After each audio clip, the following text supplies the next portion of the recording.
Good morning and welcome to another edition of A Closer Look. I'm your host, Linda Fontaine. Today I have the honor of having a special guest, Angel Campbell, reverse mortgage specialist. Thank you for joining me, Angel. Oh, thank you so much. I love the invitation to come and be able to talk about reverse mortgages. Oh, anytime. So Angel, we just met, so I don't know much about you. Tell me a little bit about what you do and about you personally. Well, I have been in the business of the reverse mortgage industry for 10 years. Actually, this month marks my 10th anniversary of being in anniversary. Well, thank you. So I love it. I'm very passionate about it. I also love animals, so I'm a big animal lover. Me too. Yes, so me and my husband have a mini farm. Okay. And so we actually got into rescue. So I do that kind of on the side. So you rescue all kinds of animals? Yeah, well, not all kinds, but I do love dogs, cats, and potbelly pigs. And potbelly pigs, Yes. Okay. That's cool. Yes, I help rescue potbelly pigs because I just kind of started reading on them and just kind of fell in love with them. They're so intelligent. Yeah, I've heard Yeah. that they are smart. They're very intelligent. And I work with a rescue called Gracie's Acres, and it's a potbelly pig rescue and sanctuary located in Lebanon, Tennessee. So I do transport and stuff for that. Since we're talking about potbelly pigs, let me just do a misconception about those. You know, we see those little cute videos of the little piglets, and they're called teacup. And the potbelly pigs are big pigs, aren't they? Well, they are what you consider a mini pig. Oh, they are? They're little pigs, potbelly pigs? Well, mini compared to a farm hog. Oh. Yes. So the little videos that you see of what some we call greeters call a teacup pig, they're not really teacups. They're actually just days old piglets. There's no such thing as a teacup pig. Gotcha. They're all pot bellies, and they can grow for 5 years and get up to 300 pounds. All right then. So I had to just throw that in there. Okay. Because that's why we got into rescue, is because a lot of people get those thinking that they're going to stay little. And then they also wind up in animal shelters. So Wow. I have 5 potbelly pigs that I rescued from Johnson City Animal Shelter. Wow, that's interesting that they go Yeah. to the animal shelter. You picture Yeah. just dogs and cats there. I know, but they do. Wow, well, good for you, and thank you for doing that Well, thank service you. for us Love it. ignorant potbelly pig people. Well, you know, you got to learn somewhere. And Yes, that's right. Absolutely. Now let's talk about reverse mortgages. Okay. And tell me generally, I'm going to tell you straight off, I don't know a lot. I read a little bit about reverse mortgages, and I think I know what they are, but I really don't. So we'll just approach this as someone like me who really doesn't know anything about reverse mortgages. Teach me, what are they? Okay. Well, I always said that my passion in life is working with seniors and animals. Okay. Those are my 2 things that is dear to my heart.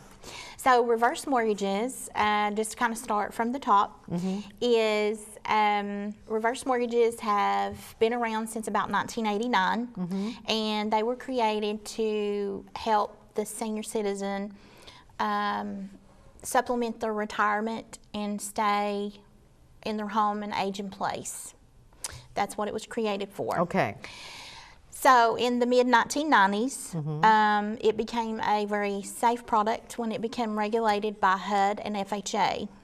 And so a reverse mortgage now is considered an FHA loan. So that means that it is FHA insured, which is the safety net for the borrower and the lender. The highlights of a reverse mortgage is it is tax-free, so you do not pay taxes on the money. It does not affect Social Security or disability. And there are no payments required on a reverse mortgage. Taxes and insurance have to be current and paid just like a normal thing of homeownership. You know, because traditionally, as a homeowner, we have to pay taxes and insurance.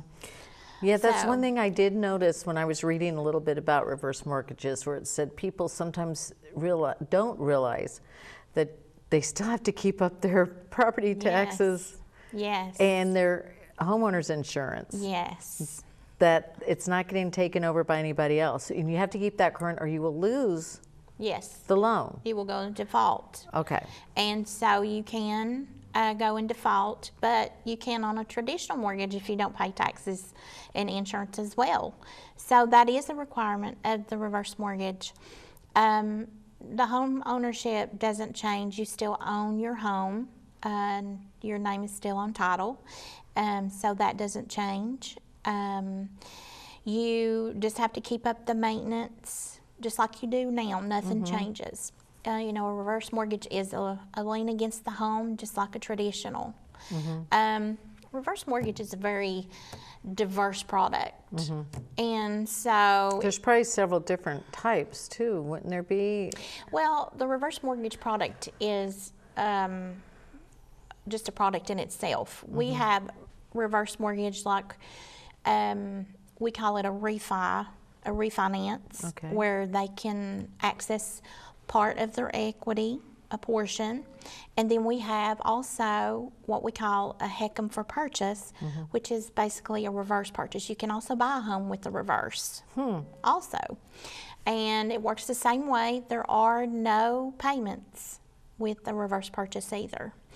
Maybe Okay. we'll talk about that in the... Let's do this. This will help me understand it better because I get lost quickly. Yes. Things like that I'm not familiar with. Let's say my parents who are in their 80s, mid 80s, Yes.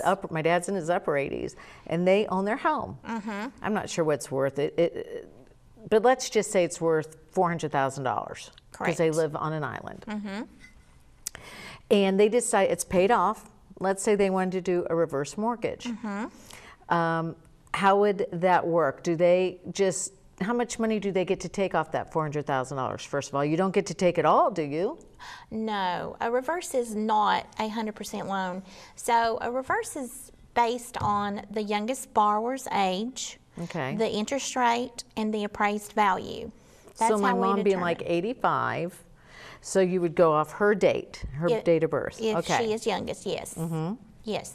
So if she was 85 and it was 400,000, because the older you get, the older that you are, or we should say, that you get more. They allow you to borrow more equity. So someone 85 may get a little more than someone at 75. Okay.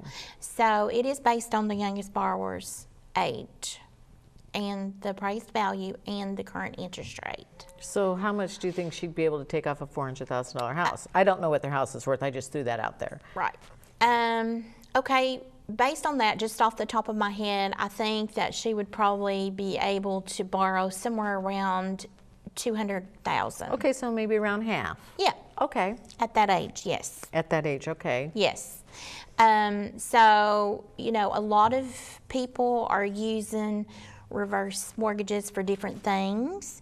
A lot of financial planners are starting to incorporate the product into their clients' portfolio because seniors are living longer, and so it's to supplement their, financial stability. Okay. Also another thing that we can do that you can use a reverse mortgage for is if someone is turning 62 and they don't get full retirement until 70, they can supplement their income until full retirement age with a reverse mortgage. Okay, so let's say my parents used up the whole $200,000. Yes. So now they're still living in the home. They don't have to pay it back? No.